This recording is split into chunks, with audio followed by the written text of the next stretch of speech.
So you completed step one. Congratulations. Good job. Now it's time to move on to step two.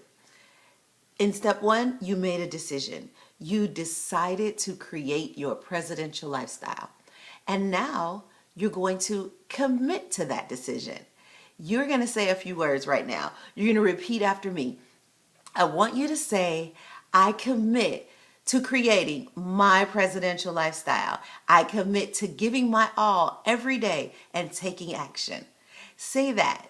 Say it and mean it. I commit to giving my all every day and taking action. You gotta really mean it. Now, creating your presidential lifestyle, the key word is your. You don't have to worry about what other people are doing or what people think or say you should do. Forget about that. Look inside yourself and see what's important to you. And I want you to commit to that. Now, we'll get to that later. That's in another step. But I want you to realize the commitment that you're making today is to yourself, to your presidential lifestyle. And it doesn't matter what everybody else is doing, because you're going to do something different, something greater, bigger, something presidential.